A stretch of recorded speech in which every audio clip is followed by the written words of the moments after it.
Il est 23 h, bonsoir à tous et merci de votre attention. Tout de suite les titres à la une de l'actualité.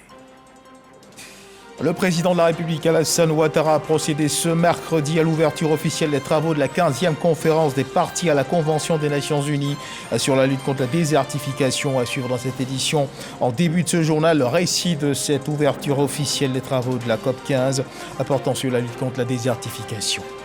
Grand moment de tristesse et de douleur à la grande mosquée de la Riviera Golfe où a eu lieu ce mercredi 11 mai la levée de corps du président de l'Assemblée nationale Amadou Soumaoro. Des prières ont été dites pour le repos de son âme.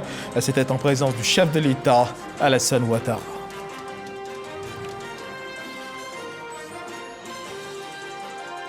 Il y a 41 ans disparaissait Bob Marley, l'icône de la musique reggae. L'instant était au souvenir ce 11 mai 2022 pour les fans de la musique de Robert Nesta Marley, décédé le lundi 11 mai 1981 à Miami aux États-Unis. Voilà pour l'essentiel.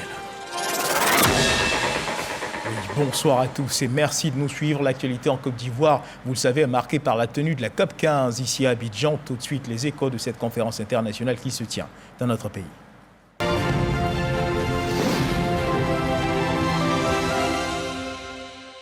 Et nous le disions dans les titres à l'instant, le président de la République Alassane Ouattara a procédé ce mercredi 11 mai 2022 ici à Abidjan à l'ouverture officielle des travaux de la 15e conférence des parties à la Convention des Nations Unies sur la lutte contre la désertification. Cérémonie d'ouverture officielle marquée par l'élection d'Alain Richard Donvaï comme président de la COP 15 par les États parties. Le récit de cette cérémonie d'ouverture officielle de la COP 15 avec Viviane Haïma. Après le sommet des chefs d'État qui a ouvert officiellement la COP 15 le lundi 9 mai, ce mercredi 11 mai consacre le démarrage des travaux de cette grande conférence internationale sous l'égide de l'ONU et qui a pour objectif de trouver une solution solidaire à la sécheresse qui gagne du terrain sur la planète et particulièrement sur le continent africain, entraînant de nombreux maux. Le président de la République Alassane Ouattara, accompagné de son épouse, a pris part ce mercredi matin à la cérémonie d'ouverture des travaux de la COP 15. Comme défini par les règles d'organisation, chaque État parti assure pendant 2 ans la présidence de la COP.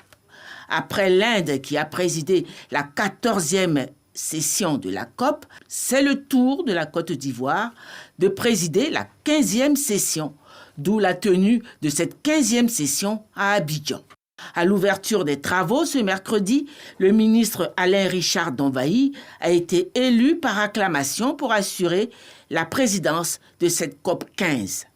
Je tiens à féliciter mon prédécesseur, M. Bhupender Yadav, ministre de l'Environnement de l'Inde, pour les résultats obtenus sur la présidence de la COP 14, dans le cadre de la mise en œuvre de la déclaration de Delhi. De nombreux efforts ont été faits depuis la COP 14, mais il reste encore beaucoup à faire. Une action urgente, globale et concertée est nécessaire pour éviter d'aggraver la dégradation des terres face à des situations de crise complexes, à la croissance démographique et à une consommation sans précédent et une économie de plus en plus mondialisée. L'engagement de tous pour une réponse commune aux problématiques mondiales. Avant le démarrage des travaux, le secrétaire exécutif de la Convention des Nations Unies sur la lutte contre la désertification a rappelé l'acuité du phénomène et l'urgence d'apporter des solutions. Dans un rapport que nous publions sur la sécheresse à l'occasion de cette COP 15, les conclusions sont sévères. Au cours des 20 dernières années, le nombre et la durée des sécheresses ont augmenté de 29%. Selon certaines estimations, les sécheresses pourraient affecter 3/4 de la population mondiale d'ici 2050. Donc. Ce phénomène climatique devient de plus en plus violent. Dans les pays les plus vulnérables, les sécheresses sont à l'origine de catastrophes humanitaires majeures. Le groupe de travail intergouvernemental sur la sécheresse que la COP 14 avait mis en place a produit son rapport. Il est soumis à votre attention. Invité à ouvrir les travaux de la COP 15, le président de la République Alassane Ouattara a plaidé pour une prise en compte de solutions innovantes, plus opérationnelles, moins coûteuses et plus rentables.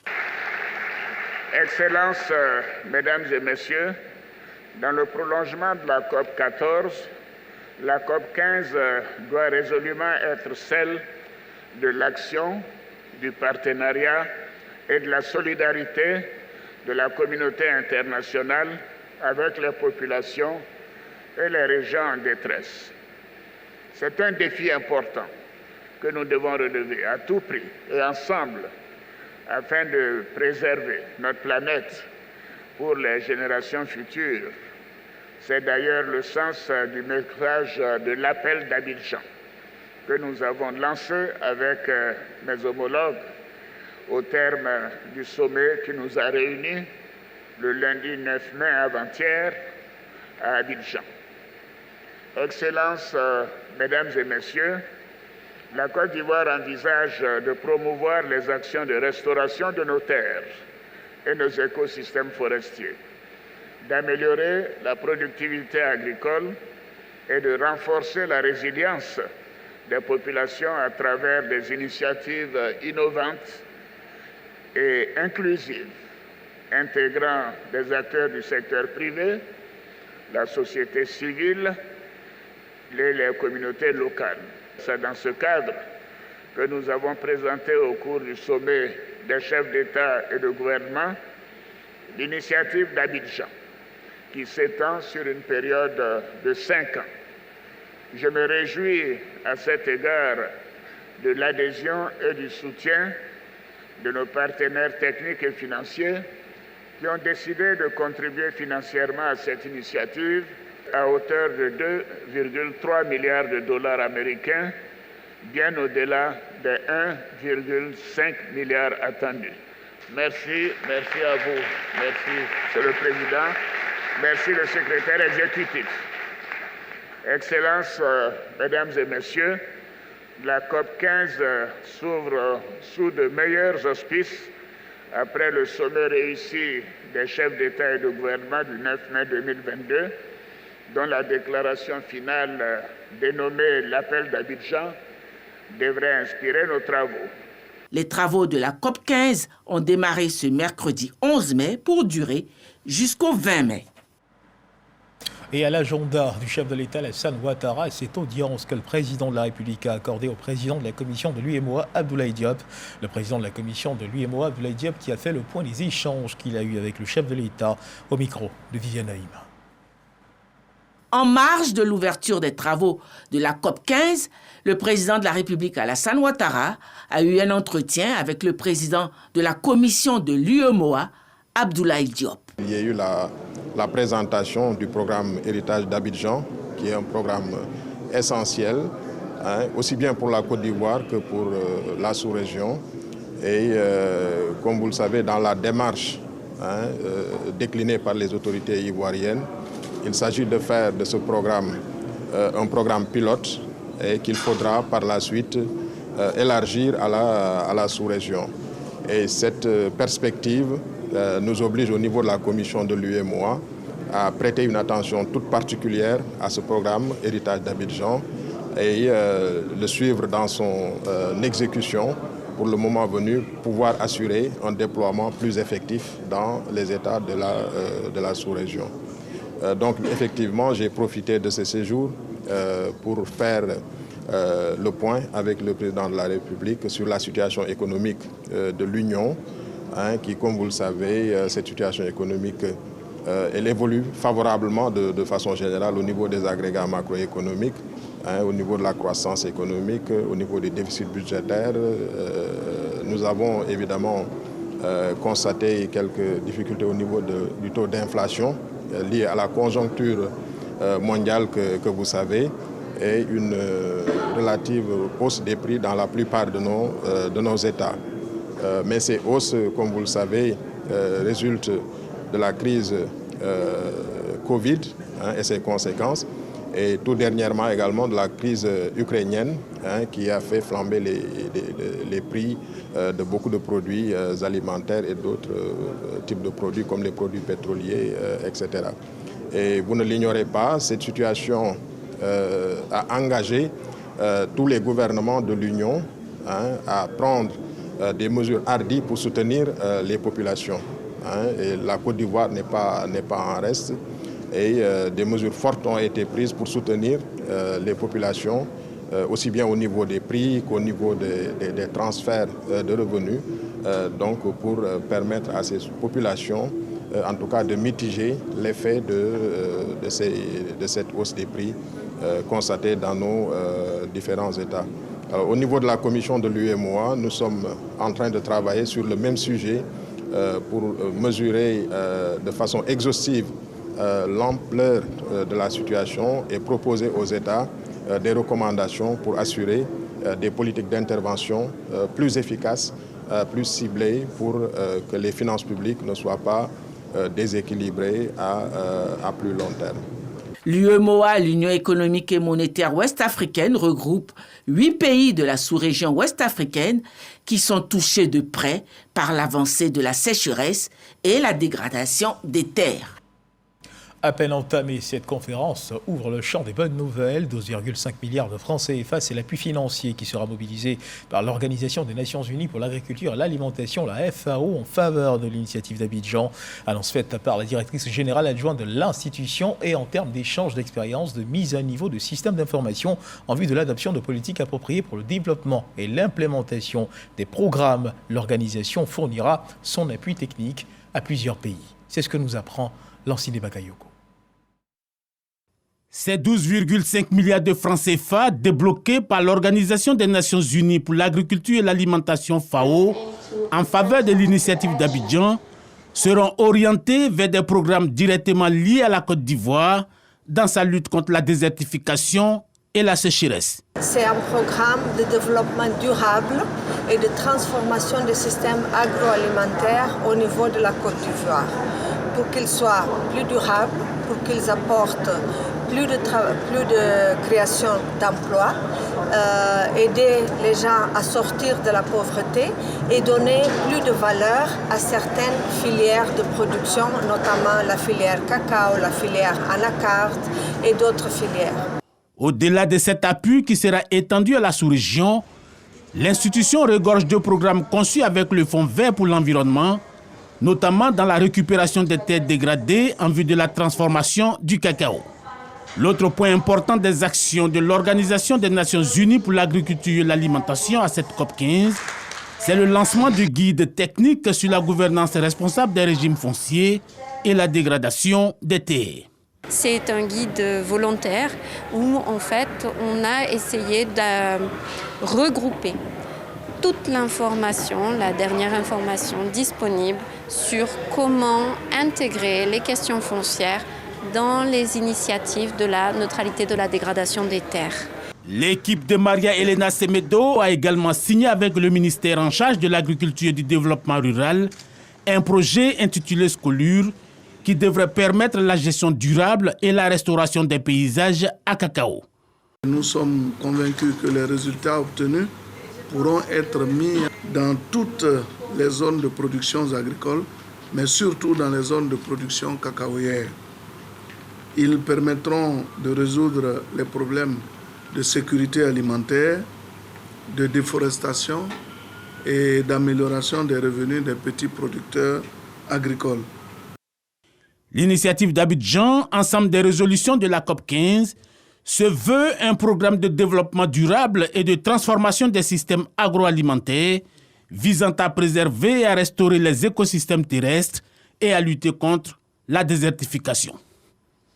Et notons qu'en marge de la 15e conférence des parties de la Convention des Nations Unies sur la lutte contre la désertification et la sécheresse, le ministre d'État, ministre de l'Agriculture et du Développement rural, Coben Kwasi Adjoumani, a échangé, comme vous pouvez le voir sur ces images, avec des délégations venues de l'Égypte et du Maroc. Les délégations conduites par les ministres de l'Agriculture des deux pays ont évoqué les éventuels axes de coopération qui pourraient être renforcés avec la Côte d'Ivoire dans le domaine agricole.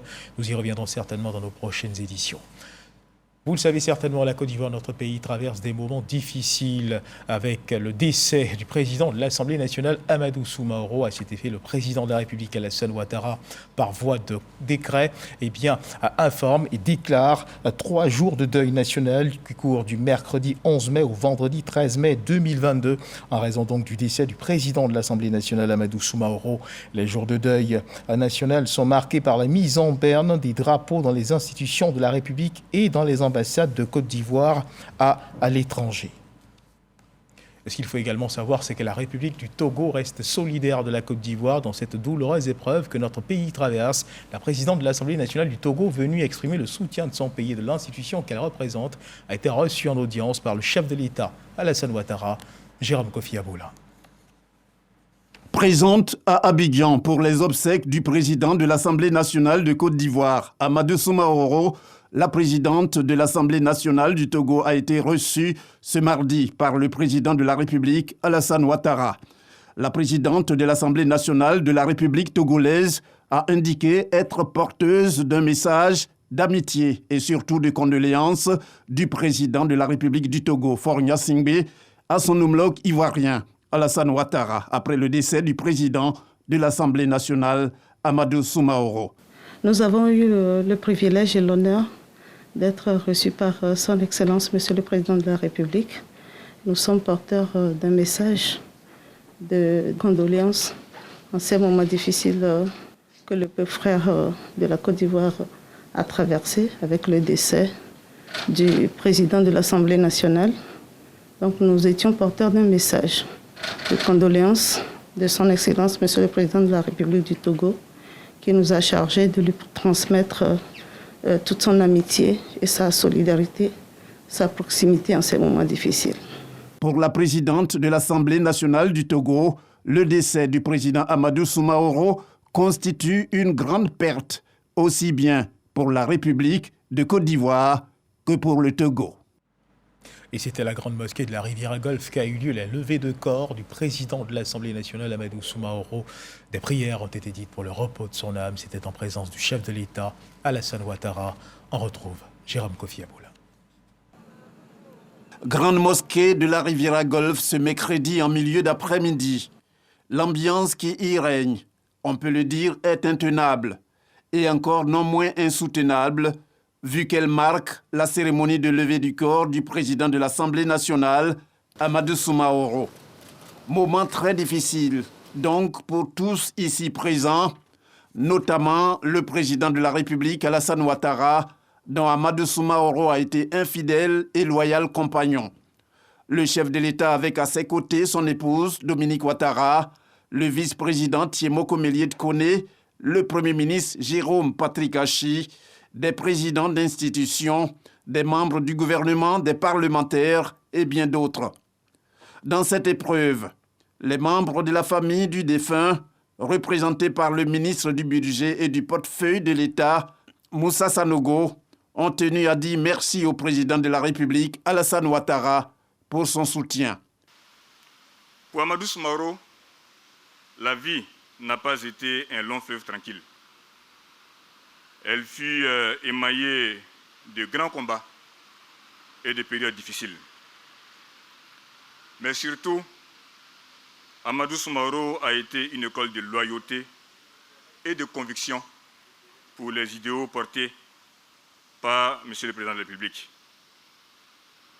Pour lui, nous voudrions, Excellence Monsieur le Président de la République, vous dire infiniment merci pour toutes les dispositions prises afin de faciliter ces funérailles. Merci également à tous ceux et toutes celles qui se sont associés à notre deuil. Merci à tous ces bénévoles et anonymes, ces donateurs discrets qui nous apportent, depuis l'annonce du décès, leur appui. Merci à nos alliés, en particulier nos alliés sénoufos, au nom de nos liens ancestraux. Merci également à la classe politique qui sait taire ces différences dans cette épreuve. Merci aux parlementaires pour leur mobilisation exceptionnelle. Et merci aussi aux délégations étrangères qui démontrent, s'il en était besoin, la dimension internationale du défunt. Comme autre temps fort, la lecture intégrale du Saint-Coran visant à implorer la clémence et la miséricorde de Dieu pour le repos de l'âme du désormais ex-président de l'Assemblée nationale.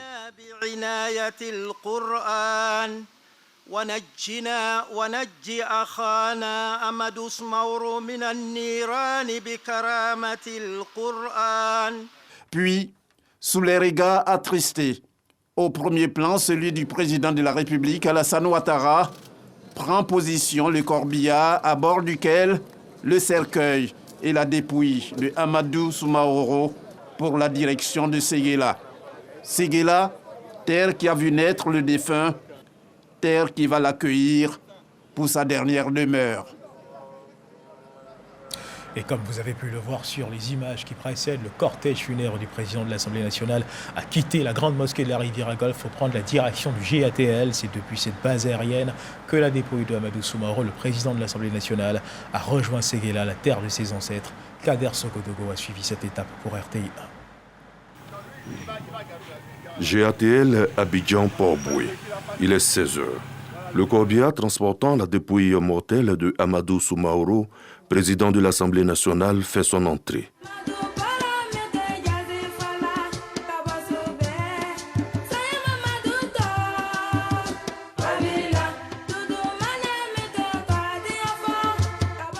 Le corps, dans un cercueil paré du drapeau national, est installé dans le Casa 295 de l'armée. En attendant le départ, la veuve, Binta Aïdara Soumaoro, demeure en prière pour celui-là avec qui elle aura passé des années de vie commune. À ses côtés, pour le dernier vol de son époux, président d'institution, membre du gouvernement, élu et cadre du Woroba. Les enfants du défunt, dignes dans la douleur, tous vont embarquer. À 16h45, l'avion va gagner le ciel. Amadou Soumaoro, celui-là qu'on appelait affectueusement Tchomba, quitte ainsi définitivement Abidjan pour Séguéla, la terre de ses ancêtres. Il sera mis en terre le vendredi 13 mai 2022, après la prière du vendredi. Il sera alors un peu plus de 13h30 GMT. Et la dépouille du président de l'Assemblée nationale est arrivée ce mercredi dans la soirée à Séguéla. Hamza Diaby, qui se trouve en ce moment à Séguéla. Nous allons le rejoindre. Hamza, bonsoir. Vous nous apprenez que le cortège funèbre, une fois présent à Séguéla, a fait le tour de 5 quartiers de la ville. Quelle est l'ambiance qui prévaut en ce moment, Hamza ? Allez, bonsoir Herman Guivet. Séguéla pleure, Séguéla est dans la tristesse absolue, Nous sommes là, ici en ce moment, devant la grande mosquée de la famille Soumaoro, la mosquée dans le quartier Soumaoro également. Le président va donc rester ici toute cette nuit, toute la journée de demain, jusqu'à ce qu'il soit conduit vendredi à la grande mosquée de Séguéla, la mosquée principale de Séguéla, qui est juste à une centaine de mètres de cette mosquée-ci. Et puis tout à l'heure, lorsque le corps entrait dans Séguéla, il était 21h exactement. Quelques villages en tout cas avant Séguéla ont pu être visités par tout le cortège qui accompagnait le président de l'Assemblée nationale. Et là, nous sommes dans Séguéla depuis 21h. Un tour d'honneur de la dépouille mortelle s'est faite dans Séguéla. On s'attendait à une centaine de motos pour accompagner l'illustre défunt, mais on a eu droit à plusieurs centaines de motos. On en a compté à peu près, on estime à 1 millier le nombre de motos qui ont pu accompagner le président de l'Assemblée nationale et puis le nombre de véhicules, à peu près 500. Aujourd'hui, Séguéla est donc debout dans les pleurs, la tristesse absolue, l'effervescence, c'est vrai, mais les pleurs se lisaient sur les visages comme vous pouvez le voir. Alors demain, c'est le grand hommage que la grande ville de Séguéla va rendre à feu son fils, à feu son président, le président de l'Assemblée nationale. Président de l'Assemblée nationale qui, je le rappelle, a été premier magistrat de cette commune de Séguéla pendant une dizaine d'années, de 2001 jusqu'à 2011, avant d'être bien sûr l'un des grands responsables du RDR au départ, puis du RHDP par la suite, et puis voilà, finir en tant que président de l'Assemblée nationale. Et nous sommes ici aujourd'hui pour lui dire au revoir, et Séguéla a envie de le lui dire avec ferveur, avec amour, et puis voilà, pour qu'il sache combien il a été aimé dans cette grande ville. Et merci à vous, Hamza, pour ce point que vous venez de nous faire, point relatif à l'arrivée de la dépouille du président de l'Assemblée nationale à Séguéla. On vous retrouvera certainement dans nos prochaines éditions et dans le fil de l'actualité. À présent, regardons à l'évolution de la Covid-19 en Côte d'Ivoire.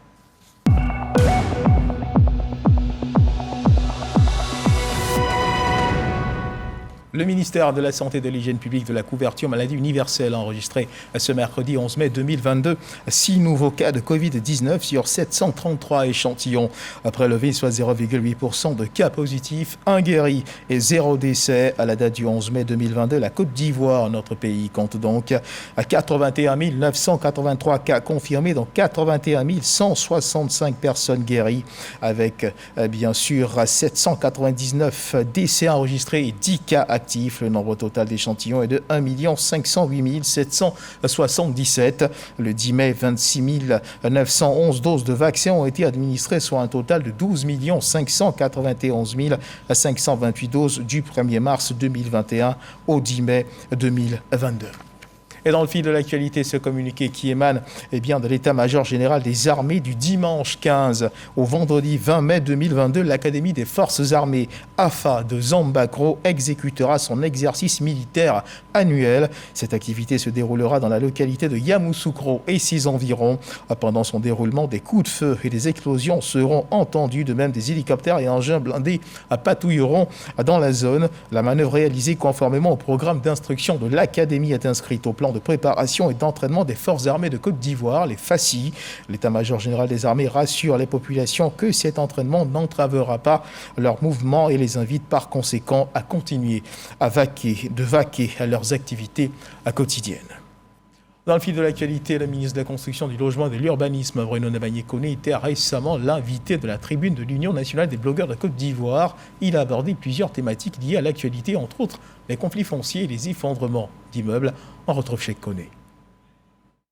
C'était face-à-face très attendu entre blogueurs, activistes, influenceurs et Bruno Koné, ministre de la Construction, du Logement et de l'Urbanisme. Après les vives polémiques survenues récemment sur les réseaux sociaux à la faveur des effondrements d'immeubles et bien d'autres infractions au code de la construction. Dès l'entente de son propos, Bruno Koné n'est pas allé de main morte pour fustiger l'attitude de certains citoyens qui rusent avec les dispositions exigées en matière de construction d'immeubles. Pourquoi le Porcel 2000 est là depuis je ne sais pas combien d'années, il n'y a pas de problème? Pourquoi la Stab est là, il n'y a pas de problème? L'immeuble Siam est là, il n'y a pas de problème? C'est tout simplement parce que les constructions qui sont faites actuellement ne sont pas faites par des professionnels qui sont qualifiés pour réaliser ce type de construction. Acquisition foncière sécurisée et processus légal de construction, c'est le thème abordé par le conférencier, une occasion pour lui de relever certaines insuffisances dans le processus d'acquisition de biens fonciers, dont sont victimes de nombreux acquéreurs. L'acquisition d'une parcelle à partir d'une attestation villageoise. Donc là, les précautions que nous recommandons sont les suivantes. 1. Vous assurez que le lotissement dont est issu le lot ou la parcelle est approuvé. Ça, c'est la première chose, que le lotissement est approuvé. Deuxièmement, assurez-vous que la parcelle en vente figure bel et bien sur le plan approuvé. Si le lotissement est approuvé, ça veut dire qu'il y a un plan de lotissement qui soutient, ce lotissement. Assurez-vous que la parcelle existe bien dans ce plan-là. Souvent, malheureusement, c'est sur des détails comme ça que les gens se font avoir. Et je peux vous assurer que si toutes ces étapes-là sont correctement franchies, ça devient une formalité. Sur le processus légal de construction précédé de l'obtention préalable d'un permis de construire, le ministre de la Construction a rappelé le rôle indispensable et obligatoire du bureau de contrôle. Certains s'attendent à ce que ce soit l'État qui aille, par exemple, vérifier le mélange sable-ciment. Sable-ciment-gravier sur un chantier, ce n'est pas possible. Nulle part dans le monde, ça ne se fait.